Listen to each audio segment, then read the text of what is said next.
Welcome to Garage Gym Life Podcast. I'm John Greaves III. I'm the founder of Garage Gym Life. And this podcast is our weekly upload to get you thinking and give you some best practices that will help you make the most of your home gym journey. If this is your first time experiencing this podcast, welcome again. Do me a favor, hit that subscribe button if you don't mind. It's free for you and it would mean the world to me. Just so you know, if this is your first time, I don't expect you to sit still the entire time I'm talking to you. Instead, this podcast is designed to be downloaded and listened to when you're driving to work or on the treadmill, maybe cleaning up your home gym. I'll refer to things while I'm talking that will have video, but you don't need to be watching the video to understand what I'm saying. You just need to be able to hear my words. And it's like that for most episodes because, again, I wanted to create something that you can take with you and listen to while you're driving or waiting in line or any other time you've got some downtime. In any case, episodes of this podcast run about 45 minutes when I have a guest, and solo episodes like this come in around 10 to 15 minutes, depending on how much I have to share. Believe it or not, 10 minutes isn't a lot of time, and I just spent way too much of it on this long intro. So let's get into today's topic, which is on the number one thing that I wish more home gym owners did when they're setting up their workout space at home for the first time, and that is get measurements. If you've watched the videos here on my YouTube channel, you know that my wife and I have a lot of stuff in our home gym. But having as much equipment as we have from multiple different manufacturers, some of it's purchased new, some of it's purchased used, is only possible because I got measurements before I brought any of the stuff you see in my videos into this room. And when I say get measurements, I mean you should measure everything. Before you buy anything for your home workout space, measure, measure, measure. You should know your room dimensions, how long it is, how wide it is, how high the ceilings are.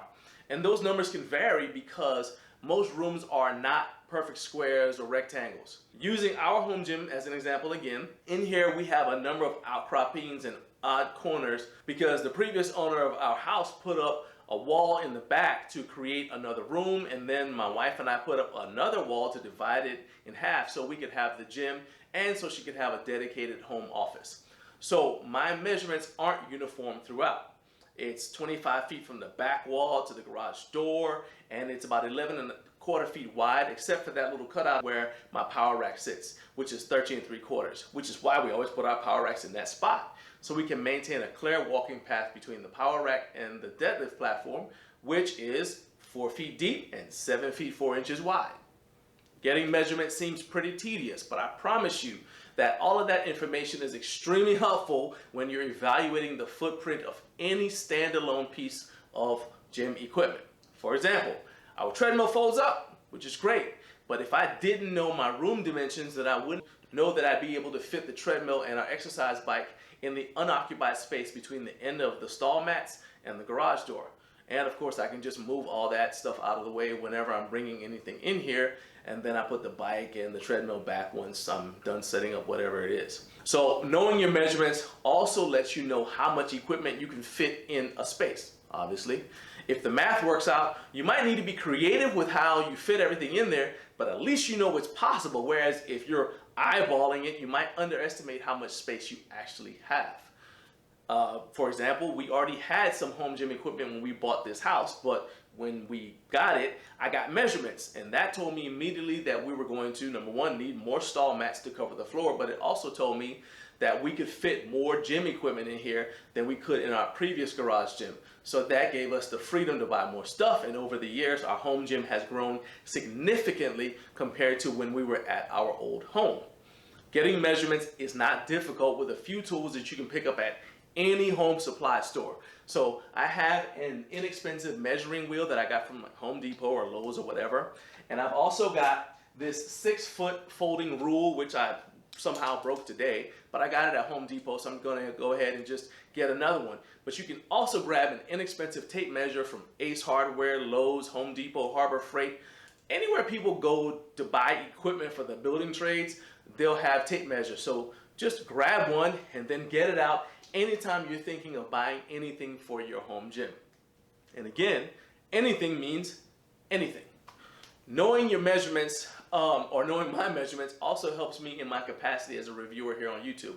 I get a lot of brands reaching out to me with this thing or that gadget, and I don't say yes to everything because whether I review a product or not depends on a lot of factors, including whether I'm interested in it and whether I think it adds value to the home gym community. But just as important is whether I have the space for it, especially when new content creators are on YouTube and they're trying to get their name out there. They typically are willing to review anything. They'll like, you reach out and they're like, yeah. But when a company reaches out for me to review a piece of their equipment, I know whether or not I can do it based upon if I can fit the piece in here, how much room it's going to occupy while I'm doing the review, which could take 6 months. And that's based on the footprint of the piece and of course how tall it is in the case of something like a power rack. To be honest though, height doesn't really matter with most power racks in my case because my ceilings in here are 102 inches from the concrete to the bottom of the rafters. And although I lose an inch with the stall mats, yes, I know stall mats aren't an inch thick, but I like to keep math simple. Anyway, although I lose an inch with the stall mats, I can get any rack in here that's 90 inches or shorter.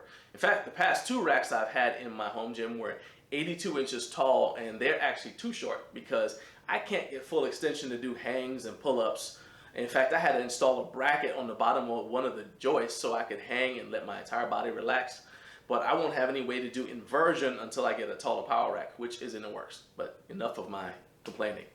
In any case, my point is, I know my measurements so I don't have any horror stories of driving 2-3 hours to buy something from Facebook Marketplace or Craigslist or whatever, only to drive it all the way back home and realize that it won't fit in here.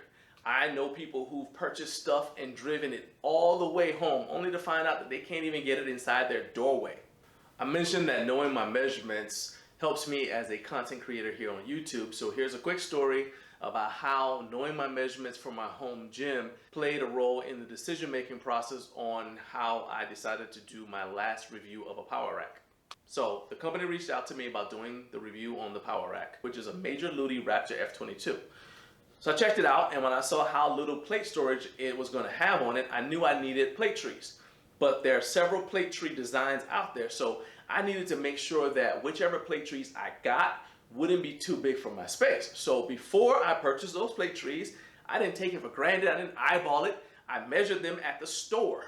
Yes, at the store. The plate trees, I ended up with each measured 23 by 18 inches, so roughly 2 feet by 2 feet. And I selected them because I knew I could fit one against one wall with no problem, even considering that I included an additional foot of clearance to avoid hitting it since I train barefoot most of the time.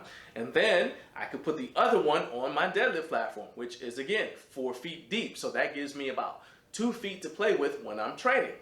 If I didn't know all of that going into it, I would probably have just turned down the opportunity to review the rack because there's no way I can fit all of my plates on just on the 4 weight horns that the rack has. So some of you might be wondering why I'm going on and on about getting measurements, and the answer is simple. I'm making a big deal about this because a lot of you guys unfortunately don't do it. Instead, you see a rack, it's within your budget, maybe it's got some plate storage on it, and since a lot of you buy things like power racks judging based upon your current strength level, you spend the money and put it in your home gym. Then you start getting stronger, which is a natural side effect of lifting weights. And suddenly you need to buy more plates, but now you don't have room for the extra plate storage because all the stuff you brought in here, unless you get rid of something to make space. Yes, there are ways to get around this problem, like wall-mounted storage, for example. But I believe it's better to make decisions like that on the front end because they usually ends up being less expensive to do it that way. Here's another measurement that people commonly forget about. Door width.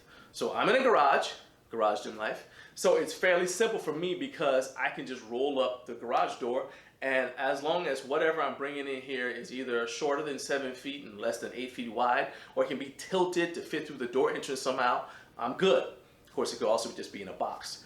But I've done home gym tours with people who have these narrow side doors, and they have horror stories of trying to get monoliths and multi-stations inside by themselves.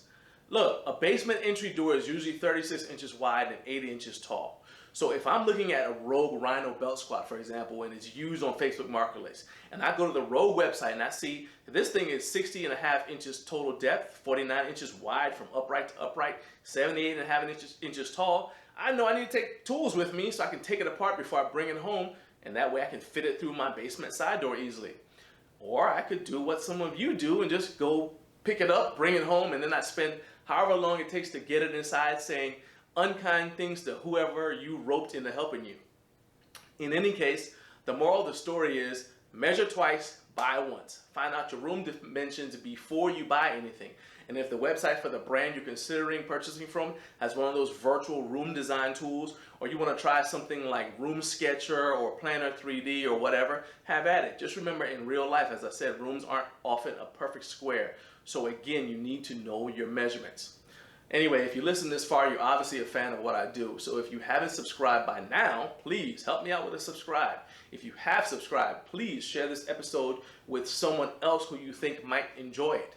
Because I'm trying to hit 50,000 subscribers, and every subscriber helps. It doesn't cost you a thing. If you'd like to support the channel financially, thank you again. All you gotta do is hit that shopping button that's in the corner of this video, and you can check out the microphone and camera I'm using to record this, as well as home gym merch from the Garage Gym Life store that you see me wearing in all my videos. Every click helps me out, and it makes it easier for me to keep my video equipment maintained, as well as get my hands on products to review that'll help you make informed decisions and help you achieve your goals right there at home in the best gym in town, which you've measured from top to bottom, or you're going to, because now you know, and in the words of G.I. Joe, knowing is half the battle.